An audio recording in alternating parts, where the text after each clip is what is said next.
What have we here? A beautiful field of flowers. The flowers in the middle are tulips.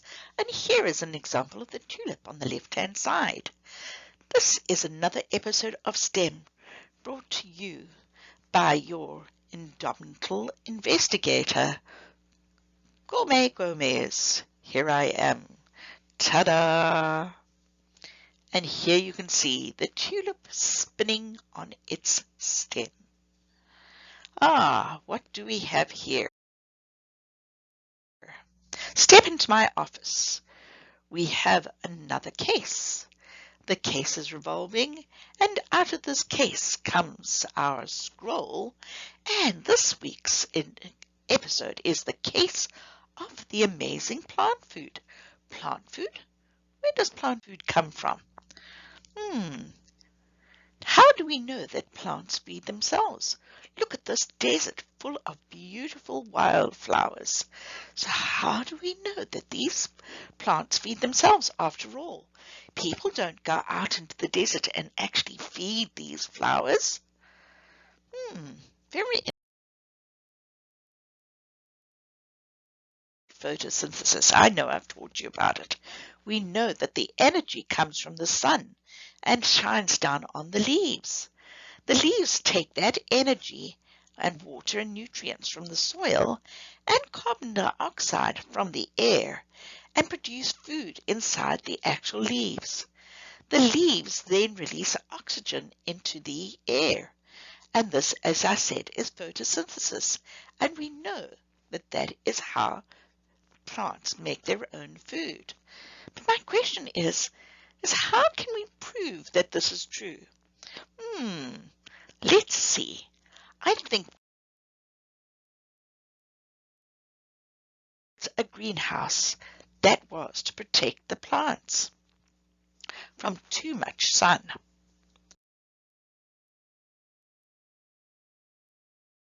It's to plant the seeds and wait till they start to germinate. That means that we'll just see the plant seeds growing, the first little green stalks sticking out of the soil.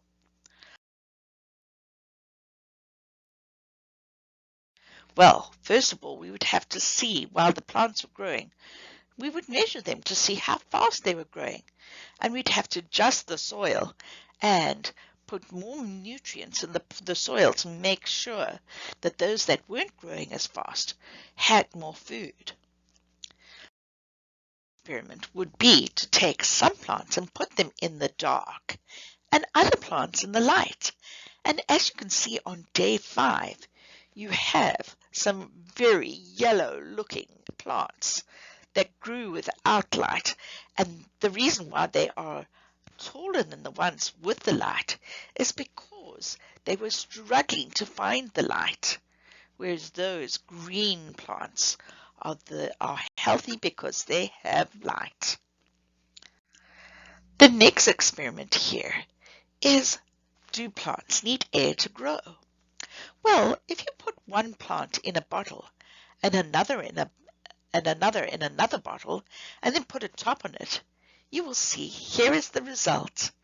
In the square box on the side here on the right, the first plant on the left-hand side is rather scraggly looking because it's been growing with no air, whereas the one on the right has had plenty of air, and look how luscious it has grown.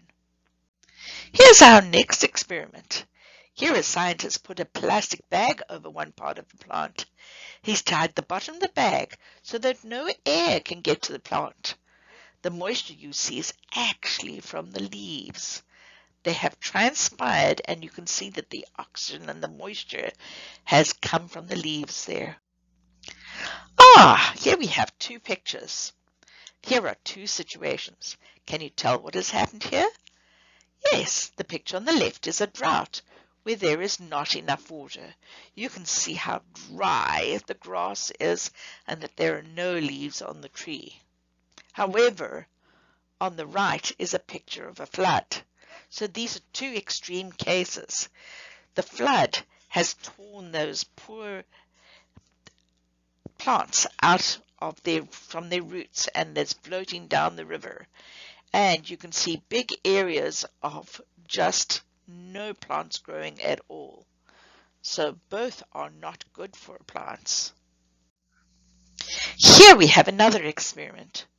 This experiment shows you can plant a seed any way you want, upside down, sideways, or the right way.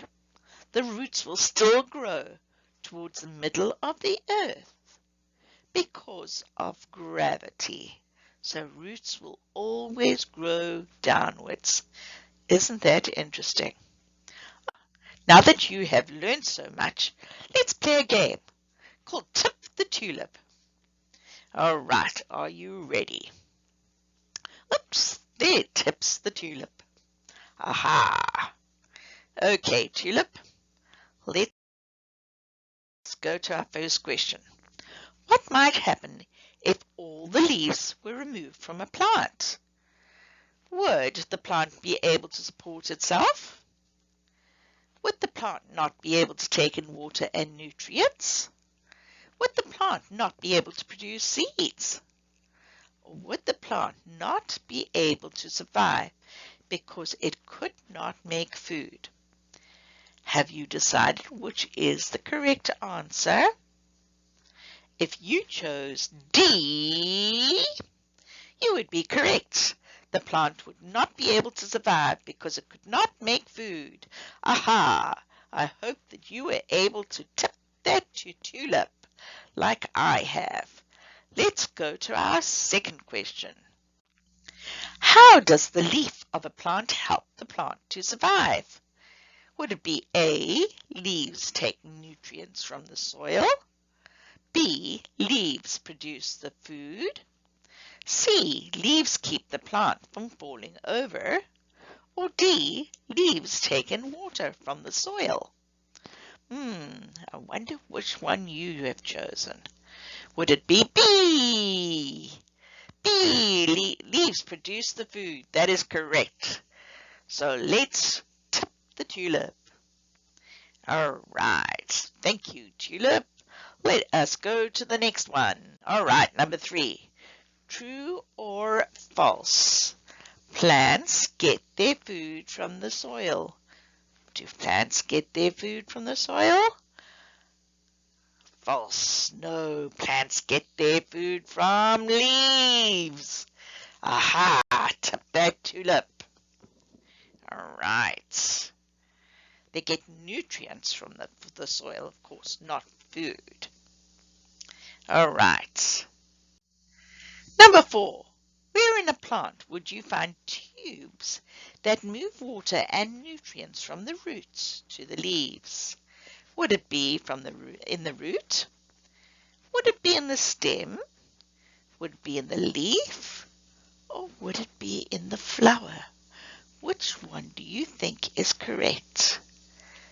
Aha, yes, those tubes are in the stems that move from the roots up to the leaves.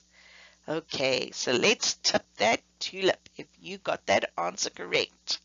I hope you knew that. If not, I'm sure you know that now. All right, number 5. The growth of roots towards the earth's center is an example of the plant's response to what? What does it respond to? Would it respond to light? Does it respond to touch? Does it respond to water? Or is that a response to gravity? Which one do you think is correct? If you chose gravity, you would be correct. Yes, let's tip that tulip. All right. So yes, the leaves, the roots grow down because of gravity. All right. Our case is now closed. There we go. Bye-bye. I hope you enjoyed that episode.